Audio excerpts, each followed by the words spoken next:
You are watching the third video in the series, The Top Questions Candle Makers Ask, as compiled from Facebook and Reddit groups. Building a solid foundation. Before you begin decorating, engraving, sublimating, or personalizing your candles, you need a candle that is safe, stable, and performs correctly. These next 5 questions cover some of the most important foundations of candle making. If we haven't met yet, I am Kimberly Patterson, and I teach candle makers how to turn plain candle vessels into works of art using sublimation and engraving. Let's get started. Question 11. Why is my candle producing soot? Is your candle leaving black marks around the rim of the container? A small amount of soot can occasionally happen, but heavy soot is usually a sign that something in the candle is out of balance. The first thing to check is your wick. A wick that is too large can create a flame that is too tall and too hot. An oversized flame consumes more fuel than it can burn efficiently, which can produce smoke and soot. Your wick may also produce soot if it has not been trimmed. Before each burn, trim a cotton wick to approximately 1/4 of an inch. Remove any mushrooming or carbon buildup from the top of the wick. You should also look at how long the candle has been burning. Most candles should not burn for more than 3 to 4 hours at one time. As the candle continues to burn, the wick can grow longer, the flame can become larger, and soot production can increase. Drafts are another common cause. Ceiling fans, air vents, open windows, and people walking past the candle can make the flame flicker. A constantly moving flame does not burn as cleanly as a calm, steady flame. Too much fragrance oil, excessive dye, mica, herbs, or other additives can also interfere with the way the wick burns. Remember, your wick is not chosen based only on the diameter of the container. The wax, fragrance oil, fragrance percentage, dye, container, and wick all work together as a system. If your candle is producing soot, trim the wick, move the candle away from drafts, shorten the burn time, and test a smaller wick. The foundation rule is simple. A calm, properly sized flame usually produces a cleaner burning candle. Question 12. What containers are safe for candles? Not every container that can hold wax is safe to use as a candle container. A candle container must be able to tolerate repeated heating and cooling without cracking, leaking, or breaking. The safest choice is a container that was manufactured and sold specifically for candle making. Common candle containers include candle-rated glass, properly manufactured ceramic vessels, and metal candle tins. Avoid using thin drinking glasses, wine glasses, decorative jars, cracked containers, chipped containers, or random glassware from thrift stores. You may not know how that glass was manufactured, whether it contains weak points, or how it will respond to the concentrated heat of a candle flame. The shape of the container also matters. Containers with extremely narrow openings, dramatic curves, uneven walls, or very thick and thin areas can heat unevenly. Uneven heating increases the risk of thermal stress. Ceramic containers should have a properly fired, heat-resistant glaze. Decorative pottery may be porous or contain tiny cracks that are difficult to see.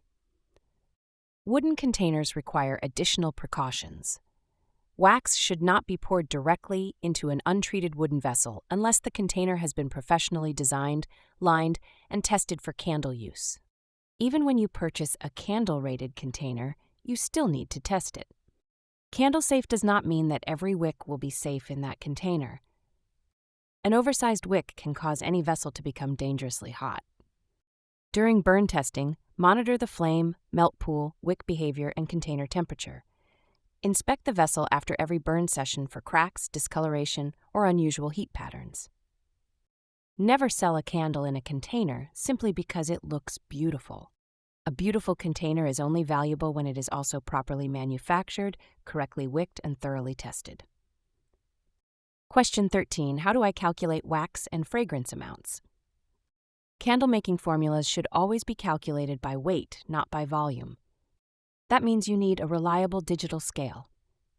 First, determine the total amount of wax and fragrance oil your container will hold. For example, suppose your finished candle needs to weigh 400 grams, including both the wax and fragrance oil. If you are using an 8% fragrance load, divide 400 grams by 1.08. 400 divided by 1.08 equals approximately 370 grams of wax. Next, multiply 370 grams by 0.08. That equals approximately 30 grams of fragrance oil. Your formula would be 370 grams of wax, 30 grams of fragrance oil, 400 grams total. Do not begin with 400 grams of wax and then add the fragrance oil. That would give you more product than your container is designed to hold. You also need to determine the correct fill weight for your container. The ounce measurement in a container's name may describe its fluid capacity. It does not always tell you how many ounces of wax the container should hold. Weigh the empty container first, then make a test candle and weigh the filled container. Subtract the weight of the empty container from the filled container weight. This gives you the actual amount of wax and fragrance oil inside the candle. Once you know the correct total fill weight, divide that number by 1 plus your fragrance percentage. For an 8% fragrance load, divide the total fill weight by 1.08. For a 10% fragrance load, divide the total fill weight by 1.10. The result tells you how much wax you need. Multiply the wax weight by the fragrance percentage to determine the amount of fragrance oil. Always check the maximum fragrance percentage recommended by your wax manufacturer. Just because a wax can hold a certain percentage does not mean every fragrance oil will perform well at that amount. More fragrance oil does not automatically create a stronger candle. A carefully measured and properly tested formula will usually perform better than an overloaded candle. Why is my fragrance oil sweating? Fragrance oil sweating appears as small droplets or an oily film on the surface of the candle. This usually means the wax is having difficulty holding the fragrance oil. One of the most common causes is using too much fragrance. Every wax has a recommended fragrance range. Exceeding that amount can prevent the wax and fragrance from binding properly. Even when you remain within the manufacturer's maximum percentage, a particular fragrance oil may not work well at that level. Try reducing the fragrance percentage by 1 or 2% and test the candle again. Temperature can also be a factor. Add the fragrance oil at the temperature recommended by your wax manufacturer. If the wax is too cool, the fragrance may not incorporate completely. Stir slowly and continuously for approximately 2 minutes so the fragrance is thoroughly distributed throughout the wax. Rapid temperature changes can also cause sweating. A candle may look perfect in your studio and begin sweating after being stored in a hot vehicle, a cold garage, or a room with large temperature fluctuations. Some waxes naturally expand and contract as the temperature changes. This movement can push small amounts of fragrance oil toward the surface. The fragrance oil itself may also be incompatible with the wax. Fragrance oils contain different ingredients and solvents, so one fragrance may perform beautifully while another fragrance sweats at the same percentage. Keep detailed notes for every wax and fragrance combination. Record the wax, fragrance supplier, fragrance percentage, mixing temperature, pour temperature, room temperature, and cure conditions. Do not simply wipe away heavy fragrance pooling and assume the candle is ready to sell. You need to correct the underlying formula and repeat your burn testing. Fragrance sweating is your candle's way of telling you that the formula, process, or storage conditions need to be adjusted. What candle making kit should I buy? A beginner candle making kit should help you learn the candle making process.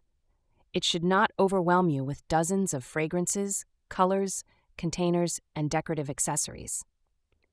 Look for a kit from a reputable candle supply company rather than a general craft kit containing mystery wax and unidentified wicks. A good beginner kit should include one clearly identified wax, identical candle-safe containers, compatible wicks, wick stickers, wick centering tools, a pouring pitcher, a thermometer, fragrance oil, warning labels, and detailed instructions. You will also need a reliable digital scale if one is not included. The scale is one of the most important tools in candle making because your wax and fragrance must be measured by weight. Ideally, choose a kit that contains several identical containers and more than one wick size. Making only one candle does not teach you very much. You need enough materials to make test candles, compare wick sizes, and repeat the process. Avoid buying a large collection of waxes and wicks when you are first beginning. Choose one wax and learn how it behaves. Learn its recommended heating temperature, fragrance range, pouring temperature, cure time, and wick requirements. For example, if you choose a cocoa apricot wax, purchase a kit designed specifically for that wax, rather than substituting wicks intended for a completely different wax system. Your first goal is not to create 20 different candle scents. Your first goal is to create one candle that burns safely. Once you understand your wax, wick, fragrance, and container, you can begin experimenting with additional fragrances, vessel sizes, colors, engraving, sublimation, and other forms of candle art. The best candle-making kit is not necessarily the kit with the most supplies. It is the kit that gives you quality materials, clear information, and enough identical supplies to complete meaningful burn testing. That is how you build a solid candle-making foundation. Soot, unsafe containers, inaccurate measurements, fragrance sweating, and poor quality supplies can all create problems later in the candle-making process. Take the time to understand your materials before you begin adding decorative elements. The candle artist way begins on the inside of the candle. When the wax, wick, fragrance, and container work together correctly, you have a safe and dependable foundation for creating something truly beautiful on the outside. If you're serious about candle making, start thinking like a candle artist. If you want to go deeper into candle design, sublimation, engraving, and creating candles that truly stand out, make sure you subscribe to the channel. And if you're interested in getting my book on sublimation and engraving at cost, the link is in the description. Buyers of my book can explore a free trial that includes one-on-one coaching, a physical monthly newsletter delivered to your front door, and my private school community. And if you'd rather buy my candles instead of making them yourself, I've added a link to my Etsy shop below. See you next time on The Candle Artist Way.